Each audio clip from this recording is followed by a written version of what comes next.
Saya rasa ini penting pada especially anak-anak daripada Aswara apa semua, penting dengar muzik, baca buku sebanyak yang boleh. Kalau Hasan Muntalib boleh baca satu buku satu hari dululah.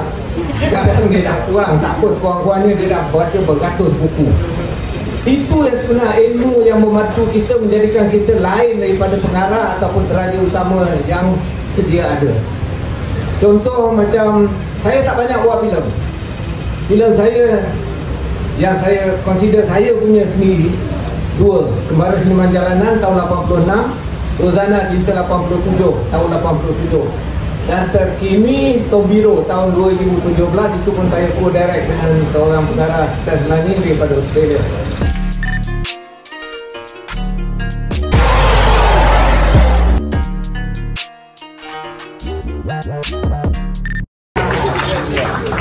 Semuanya ada baik-baik ya. Kita persilakan dulu kita punya panel-panel. Ya. Asyik dengan tidur. Semangat. Ya. Betul deh. Saya juga difahamkan majoritinya pelajar daripada Aswara, betul tak? Kita dengar suara-suara daripada pelajar Aswara. Ya. Betul. Tanpa diorang tak meriah ya sarangan untuk makluman juga pada Sabtu ni biasanya kita akan ada pasar malam. Biasanya pelajar-pelajar daripada UPSI akan ke pasar malam. InsyaAllah kok diorang ada kan. Jadi meriahlah sarangan kita. Jadi panel pun dah ada. Okey. Kita akan teruskan kepada forum kedua, bicara filem. Jadi hadirin, inilah sebenarnya masanya untuk kita mendalami dunia filem bersama tokoh-tokoh hebat yang berpengalaman. Jadi buat para peminat filem, inilah detik yang sangat berharga untuk hadirin. Jadi saya serahkan tugas saya sekali lagi kepada moderator dan kembali sebentar lagi.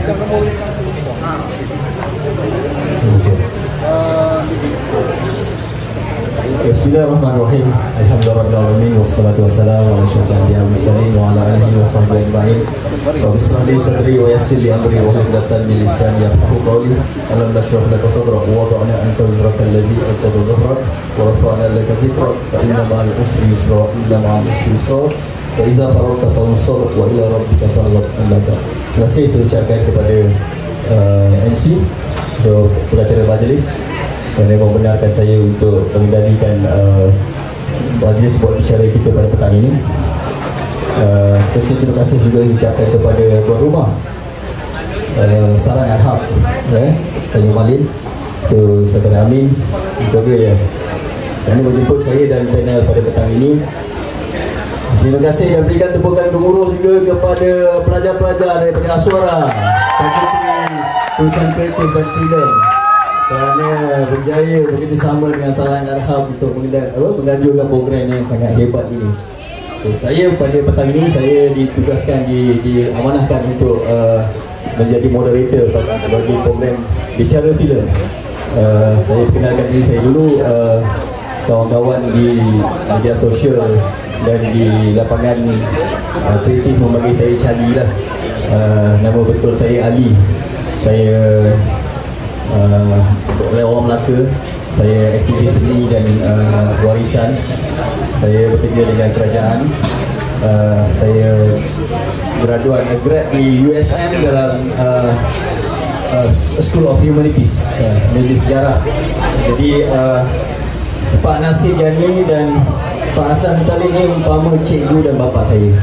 Di Melaka kalau saya keburukan, saya akan jumpa Pak Nasir.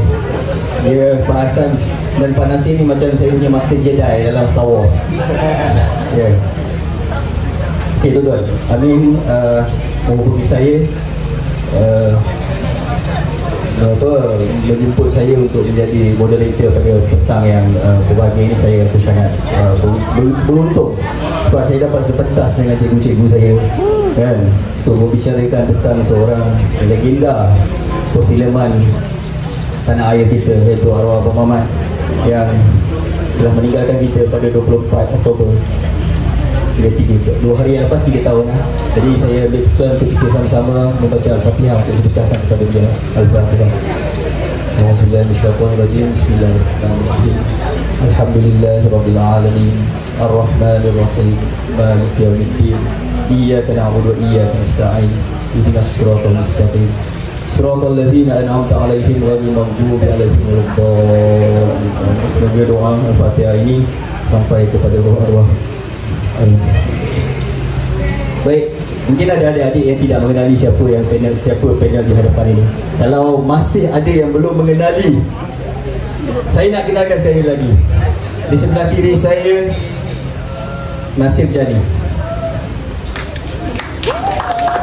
Kalau kata lolok dalam filem rock, kan, Abang Muhammad, saya rasa Abang Muhammad memberikan satu pengiktirafan dalam filem rock semasa juri itu.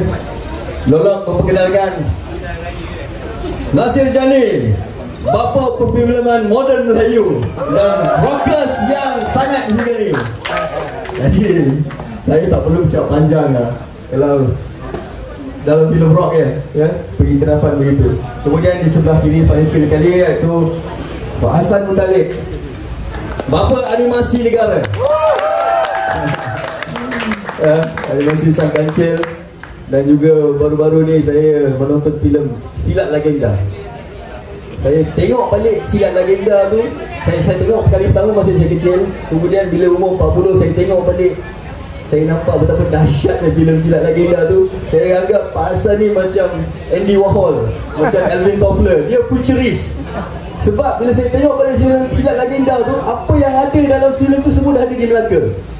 Sungai Melaka sebelah tu dah ada mall. Dalam filem tu ada mall. Kemudian jam yang kita pakai Android. So Silat Legenda is film 90s. Dan bila saya tengok balik Silat Legenda, apa yang Bapak Hasan tu semua dah ada. Jadi terima kasih sekali kepada Pak Hasan Abdul Muttalib.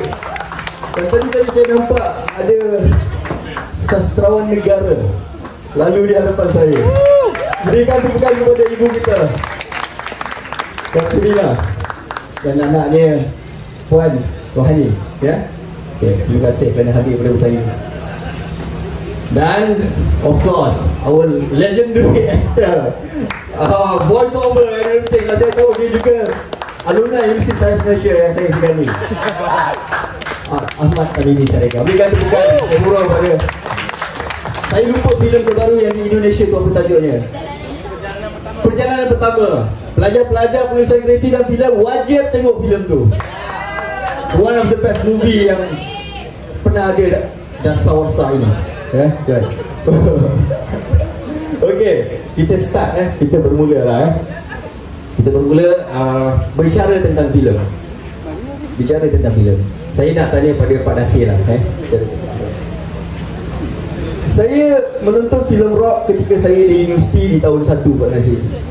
Tahun 2003. Ketika itu saya tonton bersama kawan-kawan saya di bilik lah, di dom.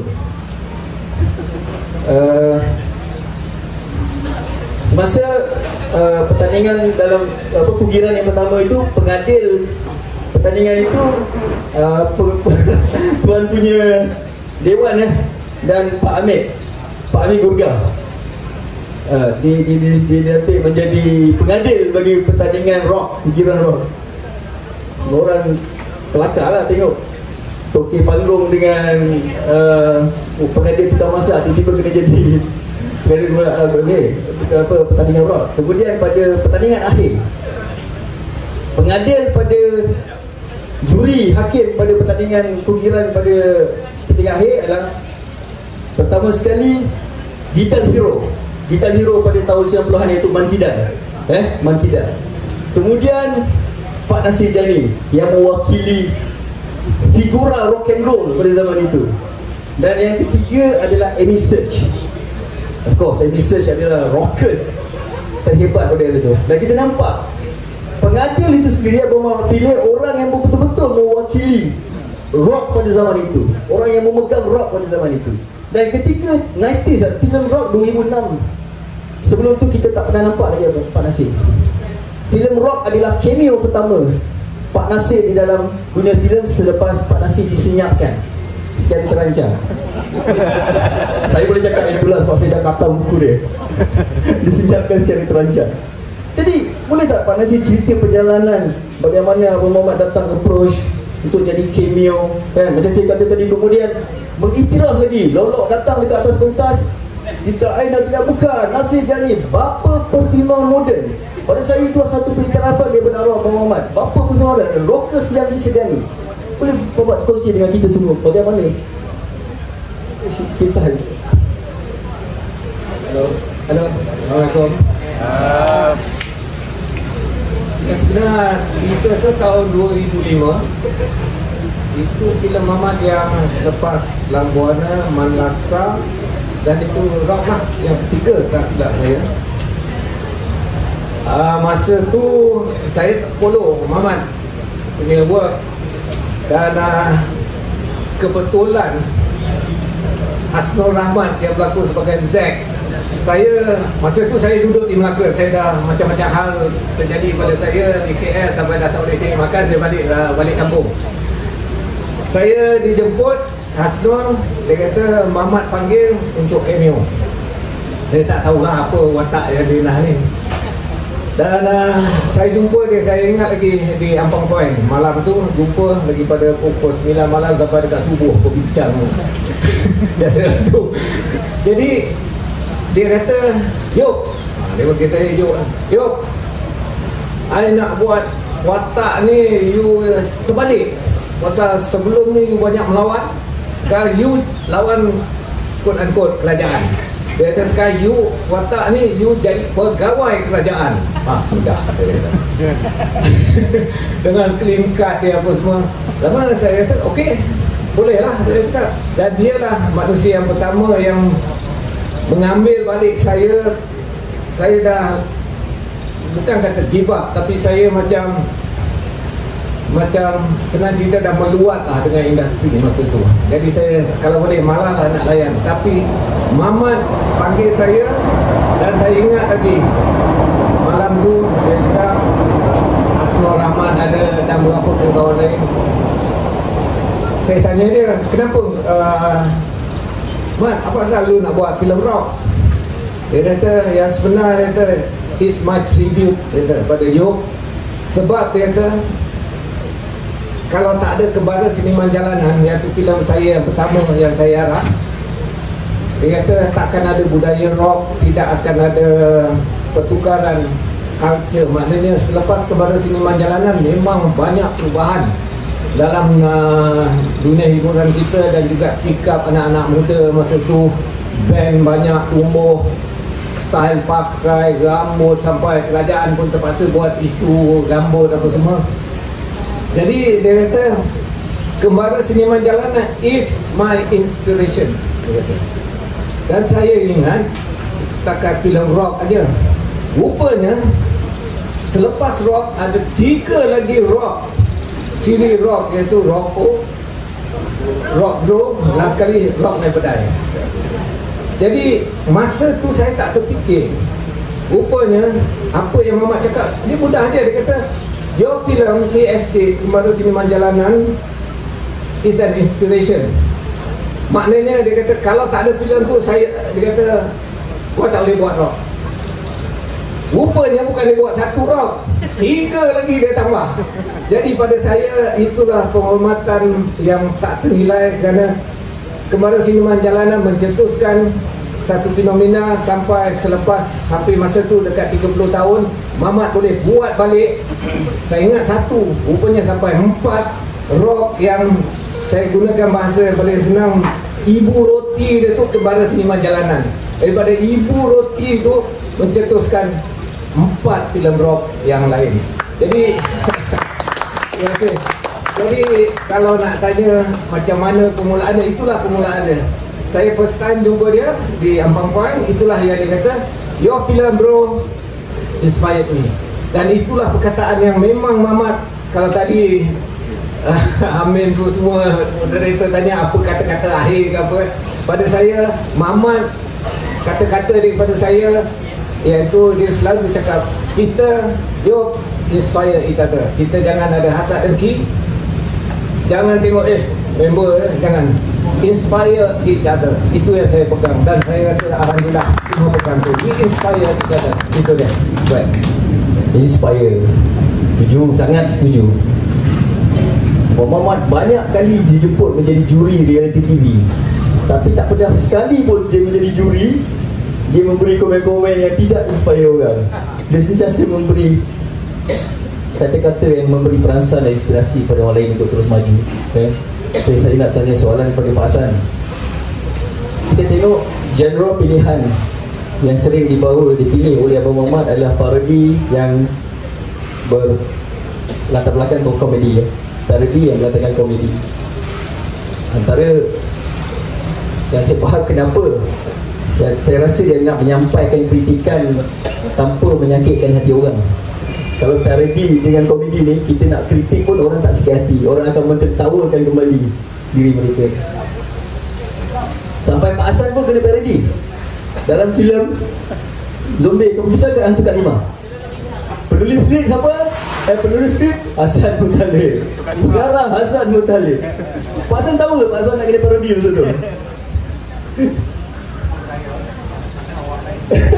Okey Pak Hassan, cuba Pak Hassan jelaskan kenapa Pak Hassan rasa Pak Hassan dah menulis banyak buku, kenapa arwah Abang Muhammad Khalid memilih parodi yang berlatar belakang komedi di dalam filem, kebanyakan filem-filem beliau?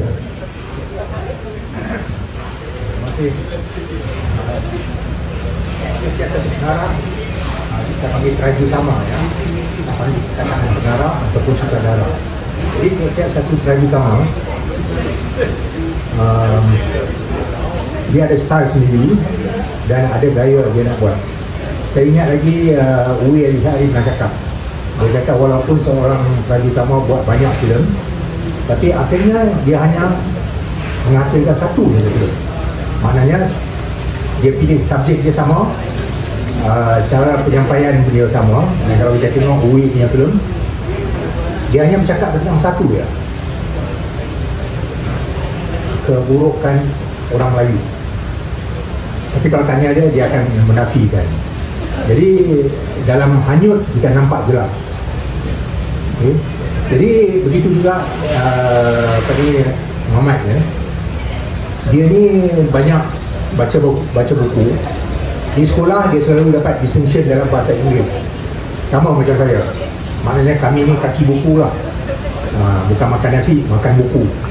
Saya baca buku satu hari satu. Masa kat sekolah lah. Sekarang dah kurang. Dan sekarang ni dah setahun baru baca satu lah. Jadi kalau kita banyak baca buku, kita banyak menyelami pemikiran pelbagai manusia pada sesuatu zaman, pada sesuatu masa. Dan pendapat mereka mungkin berubah. Misalnya macam Datuk Syahrul Ahmad buat buku bertajuk Shit, tapi akhirnya dia mengaku dia tersilap. So personally saya tak boleh lah kita pegang kepada apa yang kita dah buat, ya. Jadi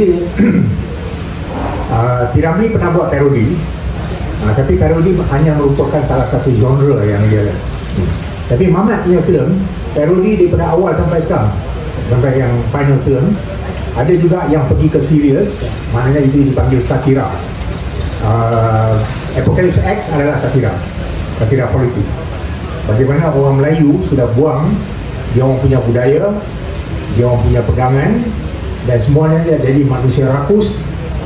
Itu sebab pakaian semua macam watak-watak dalam manga, tak ada rupa Melayu. Jadi form dia adalah naratif. Ini selalunya dia dibawa dalam film surrealist atau gothic. Jadi kalau nak faham Apocalypse X, pandang kepada teknik yang digunakan.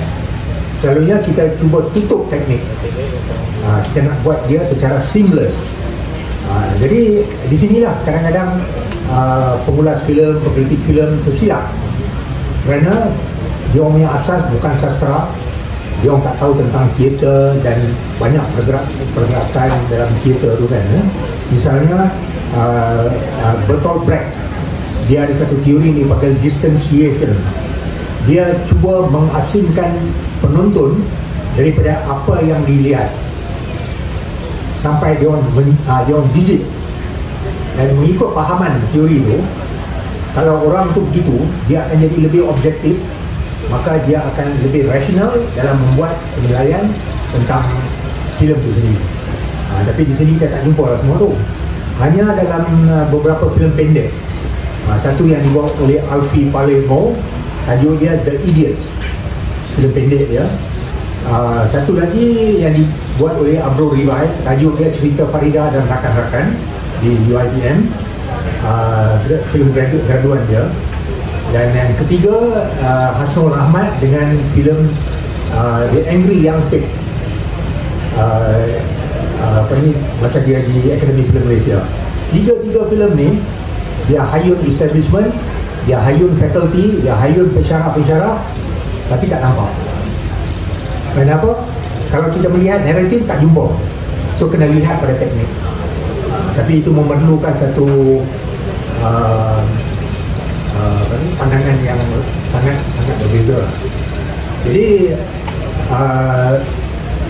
parodi ni, kalau dikata dekat Mamat, wah untuk Perli kawan-kawan ni mana ada. Misalnya ada 2 atau 3 filem dia Perli Jim Samsudin, teruknya radio, kalau kita faham lah. Lepas itu dia Perli Pansha dalam filem Estate. Jadi muka saya adalah dekat dinding saya pergi dekat pejabat dia SS2. Lepas tu dia ambil gambar saya. Dia kata ni asal ni, nantilah kau tengok. Kali dia pakai Photoshop, dia tukar saya jadi peguam India.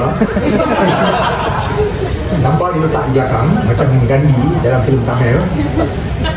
Lepas tu dia shift focus. Yang ada seorang tu botak, dia tengah goreng dekat telefon.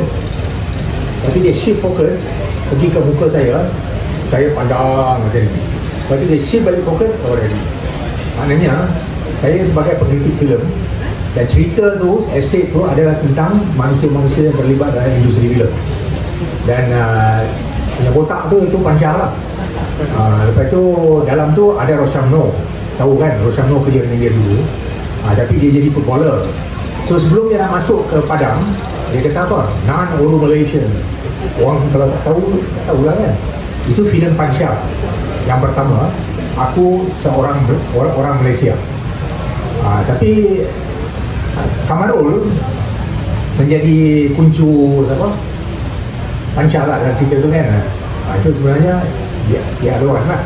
Tapi kalau ini semua kalau kita tak tahu, kita tak enjoy. Orang yang tahu dia punya enjoy 10 kali lebih daripada orang lain. Lepas tu yang dia pakai nama saya tu, kalau pemilik gerai tepi jalan pun tahu drama tu buruk, apa lagi kita kan. Maka dia tanya, siapa penulis? Ni semua ni yang buat untuk drama tu kan, drama TV apa semua kan. Kalau beginilah rupanya dia punya karya dan pengarahan, apa dia cakap? Jadi pukul saya yang kena sebelah sana lah, tapi tak tahu dia orang rasa tu atau tidak. Lepas tu saya berlakon dalam Zombie Kilang Biskut.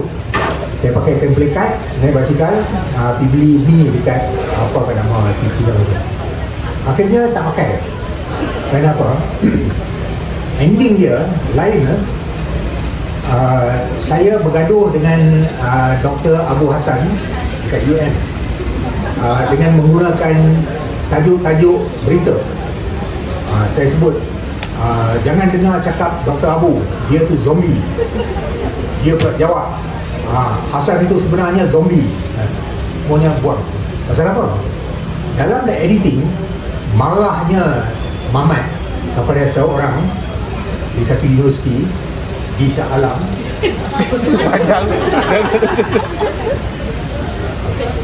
Ending berubah. Jadi tak boleh pakai lagi lah komedi. Itu problemnya. Jadi mungkin juga dia gunakan nama saya. Dia pernah cakap, dia kata orang tak kenal kau, jadi aku letaklah ini baik yang untuk tanya-tanya. Kali tengok Sebenarnya memang ramai yang tak kenal, tapi selepas Hasan Muttalib tu, semua orang cari siapa Hasan Muttalib. Dan terus ramai yang mengenali Hasan Muttalib. Syafiq dah curi, dia pakai dalam syarik.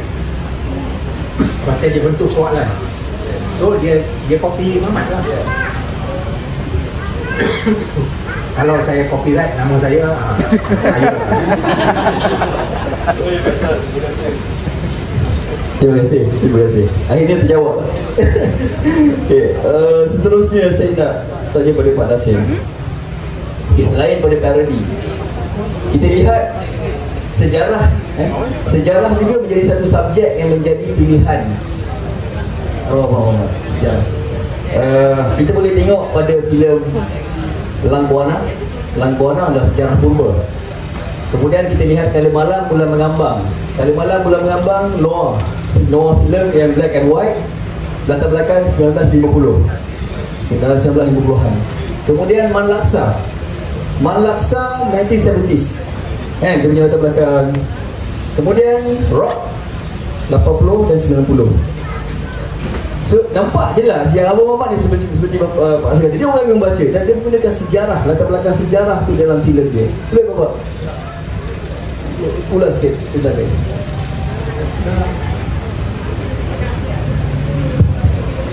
Sebenarnya itu yang salah satu prasyarat untuk kita untuk menjadi peneraja utama ataupun pengarah filem. Saya selalu katakan ilmu bantu. Dan saya dalam kes sekarang ni memang saya selalu pasakkan ni kepada Amin. Kepada Amin, ilmu bantu penting. Muhammad Khalid dia berjaya menghasilkan filem-filem yang orang kata filem yang ini beginilah, filem yang memang filem. Faham lah, filem yang memang filem. Kerana ilmu bantu dia tu. Satu, dia memang kuat membaca. Kedua, dia dengar Pink Floyd. Pink Floyd music memang. Dan saya rasa ini penting pada especially anak-anak daripada Aswara apa semua, penting ini. Dengar music, baca buku sebanyak yang boleh. Kalau Hasan Muttalib boleh baca satu buku satu hari dululah. Sekarang dia dah kurang, tak pun sekurang-kurangnya dia dah baca beratus buku. Itu yang sebenarnya ilmu yang membantu kita menjadikan kita lain daripada pengarah ataupun teraja utama yang sedia ada. Contoh macam saya tak banyak buat filem. Filem saya yang saya consider saya punya sendiri dua, Kembara Seniman Jalanan tahun 86, Rozana Cinta 87 tahun 87. Dan terkini Tobiro tahun 2017, itu pun saya co-direct dengan seorang pengarah Seslani daripada Australia, kerana dia special effect punya ni. Tapi kalau kita ada ilmu bantu tu, dan ilmu bantu tu kita apply kepada kita punya kerja, work kita tu akan bertahan. Saya berani cakap sekarang, dulu saya tak berani nak cakap. Pasal sampai sekarang pun saya macam orang nak tengok lagi Kembara Seniman Jalanan. Sampai baru 2 minggu lepas pun masih dekat Pesta Buku Johor pun orang menceritakan tentang Kembara Seniman Jalanan apa semua. Kerana apa? Kerana masa kami buat Kembara Seniman Jalanan tu, kami nak buat satu benda yang baru. Benda baru memerlukan orang kata ilmu bantu.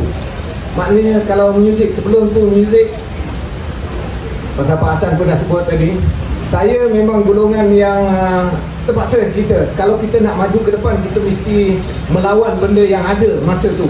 Memang zaman tu saya, M. Nasir, Ito dan kawan-kawan yang lain semua, kita nak melawan the esok.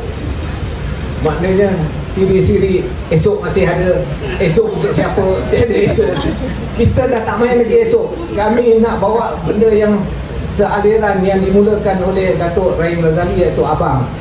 Lepas tu kami, lepas tu mekanik, lepas mekanik mati seorang beda, dan lepas tu baru Kembara Seniman Jalanan. Ini semua kalau kita tengok pengarah-pengarah ni semua mempunyai ilmu bantu yang kuat. Macam Rahim Razali, ilmu bantu dia teater, skrip, power, memang power dia punya dialog apa semua. Dan juga ilmu bantu ni yang membuat kita jadi lain daripada yang lain. Dan disitulah Mamat Khalid jadi lain daripada yang lain, dan dia masih orang kata diperkatakan filem dia kerana benda-benda tu. Bayangkan antara Mamat mula dengan Lampu Warna awal 90-an. Tapi kalau tengok filem dia semua lain dia punya. Kenapa ada kelainan?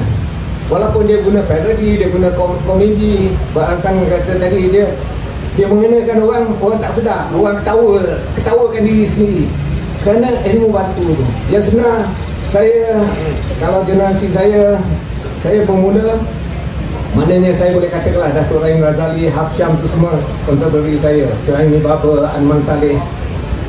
Kelebihan dia orang ni semua sebab buat membaca. Itu yang adik-adik, anak-anak Aswara membaca, jangan tak baca. Itu dia. Terima kasih Abang. Membaca, ilmu bantu kan. Jelas Abang Ahmad, filem dia lain daripada yang lain ataupun rare. Dia berjaya buat satu filem yang diingati sebab ilmu bantu. Pak Hassan, okay. Filem yang baik adalah filem yang menghiburkan penonton. Semua setuju Filem yang baik adalah filem yang menghiburkan penonton, menyampaikan yang tersurat, teks. Pada masa yang sama, ia mesti mempunyai subteks yang tersirat. Adakah filem-filem Abang Mamat mempunyai ciri-ciri ini? Itulah perkara-perkara yang sangat outstanding dalam filem-filem Mamat, tapi orang tak nampak. Jangan kata Mamat, Piramli pun ada semua tu. Subtext dia gunakan metafora, dia gunakan simbol. Tapi sampai hari ni orang tengok, orang ketawa saja, tapi tak fikir. Saya bagi contoh yang simple saja lah. Haji Sattar menjangkung atas meja curi duit dalam Pendekar Bujang Lapuk. Apa kaitan dia dengan jalan cerita? So nampaknya dia dengan pekerja feri samalah, mencuri kan. Tiba-tiba kamera cross the line, dia pergi sebelah kanan, tak ada sebab, kan awan menunjuk di belakang. So elemen simbol sudah ada. Bila dah menyeberang sungai, cari duit tak jumpa, kat situlah duduknya makna. Jadi awan seakan-akan Tuhan memandang engkau orang yang jujur, tak boleh bawa benda haram apabila nak jumpa orang tua ni nak dapat ilmu yang original. Itu yang nak diperkatakan. Tapi Piramli tak pernah bercakap, tak ada dalam dialog, tak pernah dia bagi tahu. Dia sebagai seorang karyawan filem, kerja dia sudah buat. Dia tak kisah orang faham ke tak faham ke. Itu baru namanya orang yang ada ilmu. Tapi kita tidak, dengan dialog kita sampaikan kepada orang. Macam dalam Man Laksa kan, Yasin berlakon dalam satu drama di atas pentas kan, dia pegang botol, jalan begini, aku sudah mabuk. Kayak drama TV tu, dengan filem sekali. Jadi Nasir sebut tentang filem Abang ya.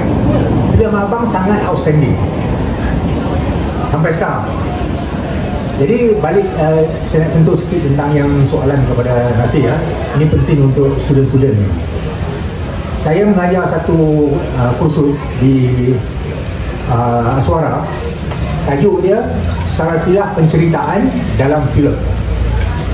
Maka saya terpaksa rujuk kepada beberapa sastra klasik dan sastra kontemporari, daripada Abdullah Munshi kepada Hamka, bawa kepada Pak Sako, Risamat Said dan sebagainya, untuk melihat bagaimana watak dan perwatakan orang Melayu menjalani evolusi. Bila dia berubah tu, macam mana dia berubah? Jadi kalau ini semua ada dalam kepala kita, maka bila kita lahirkan satu watak Melayu dalam bentuk filem, maka dia berdiri atas solid ground. Tapi ini tidak. Buat filem gangster, rambut merah, kuning, hijau, jalan di tengah jalan tak pakai baju, sapu minyak di dada, bawa kayu. Itulah watak Melayu gangster. Cuba tengok Amir dan Lokman pergi ke laut. filem yang sangat luar biasa. Gangster Melayu, tapi dia tak lupa pada diri dia sebagai orang Melayu yang ada adab. Abang manja. Tapi kalau tengok filem gangster yang lagi seko punya tu, gangster mesti menjerit. Itu yang Sophie Jikan gimak finally. Asyik menjerit lah, itu gangster. Lepas tu cakap lu buang, mana ada gangster cakap lu buang. Jadi tengok Amir dan Lokman pergi ke laut, bagaimana subtext dia adalah tentang ahli politik dalam satu parti, menarik orang muda masuk dan kemudian salah guna dia orang.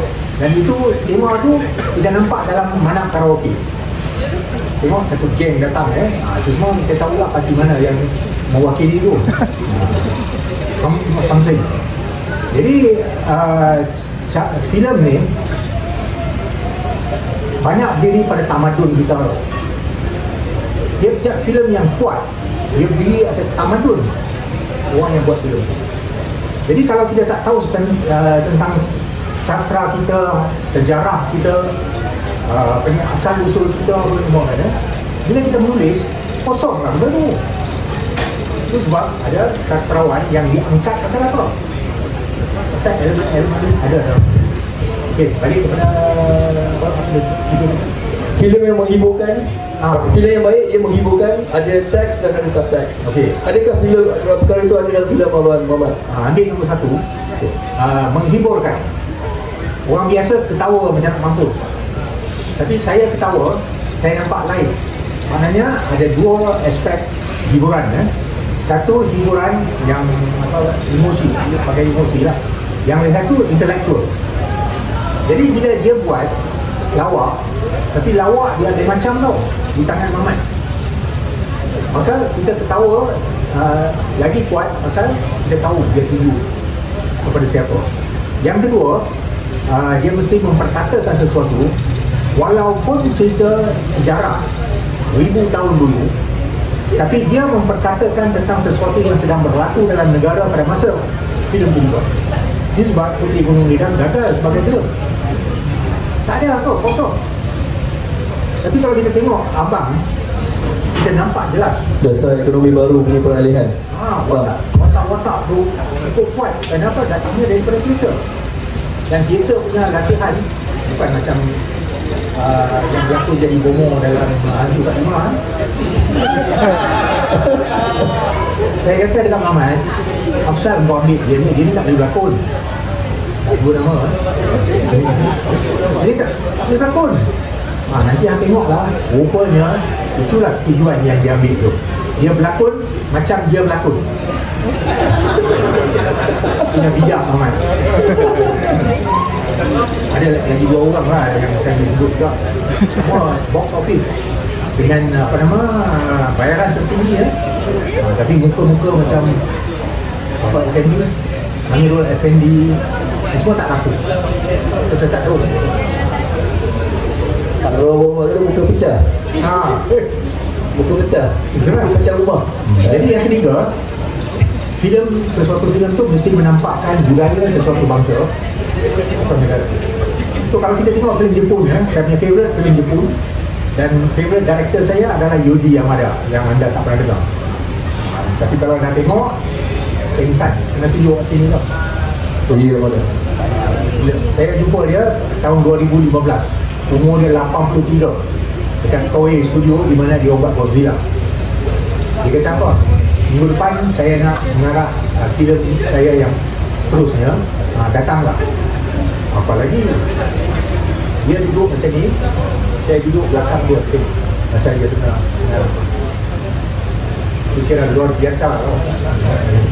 Jadi Yoji Yamada ni, kita nampak cara dia sampaikan macam piramid kapal dengan macam Mamat Khalid. Karakter dia ada muka yang tak ada muka, tak ada muka sebagai star lah kan. Tapi Ken Takakura yang selalunya berlakon dalam filem gangster, pasal rupa dia memang kena. Bila berlakon dengan Yoji Yamada, dia berlakon dia in love, lepas tu dia convict, baru keluar jail, lepas tu dia resah dengan dalam diri dia, nak dia tak cakap banyak tau. Lepas tu dia jadi popular untuk watak-watak tertentu.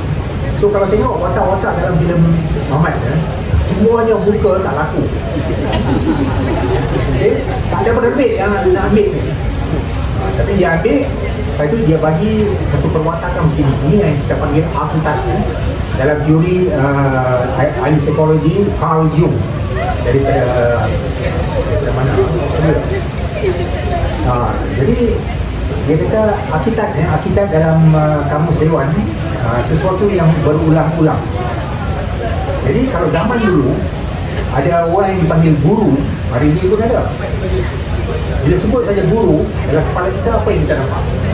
Satu image kan? So kalau dia kata tukang sapu, sampai image tu kan? Jadi Carl Jung dibanding dengan Sigmund Freud tak sampai level Jung. Pasal Jung ada elemen spiritual dia. Dan banyak dalam filem dalam ahli akademik yang tulis tentang filem merujuk kepada teori-teori dia. Dan archetype ni kalau kita faham cukup mudah nak mereka watak untuk cerita. Dia tak gunakan nama.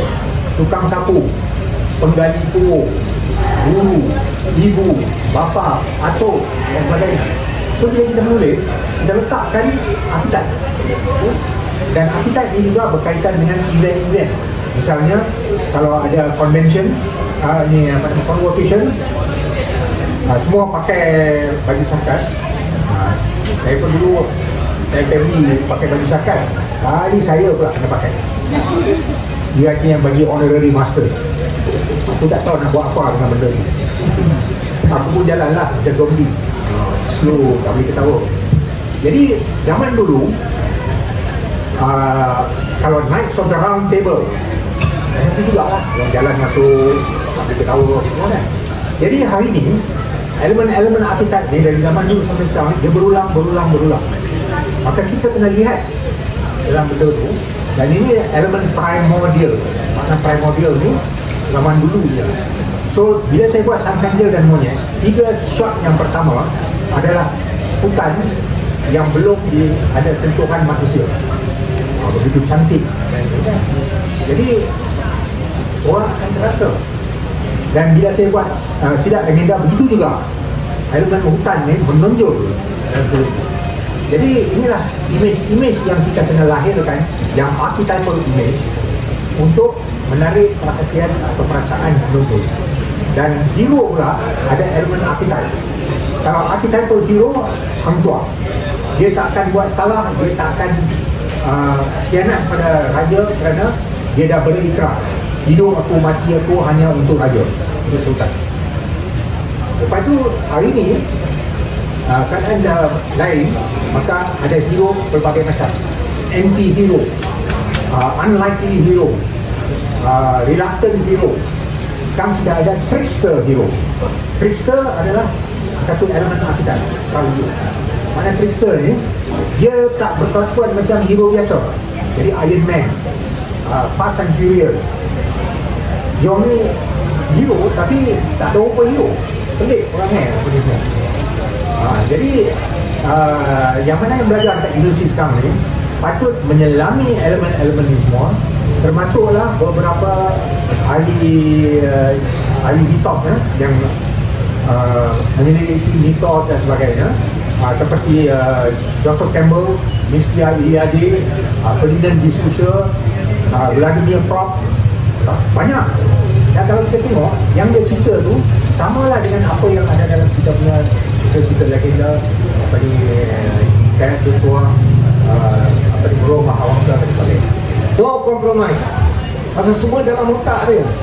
Sebagai pengarah filem, kita tak, selagi kita tak execute, kita tak buat scene yang dalam kepala otak kita tu, selagi itulah orang tak akan nampak apa yang kita nak ni. Sama juga Mamat, apa kali tu, dia jumpa dengan kau, dia explain apa semua, tapi tak nampak. Kan dia kata masalah CGI tu, ada benda yang dia rasa tak ada idea yang dia nak buat tapi memerlukan CGI, which expensive. Apa yang kita perlu ambil daripada statement itu ialah aku nak buat, aku nak buat. Aku nak visualkan benda yang tak ada. Daripada kosong, visualkan, barulah orang nampak, oh itu yang aku fikirkan. Macam selama ni yang Hasan cerita Mamat, apa yang dalam kepala dia yang dikeluarkan, apa yang kita bincang selama ni, sebenarnya apa yang kita tengok tu, itulah dalam kepala otak dia, yang sebelum dia buat tu, dia dah ada.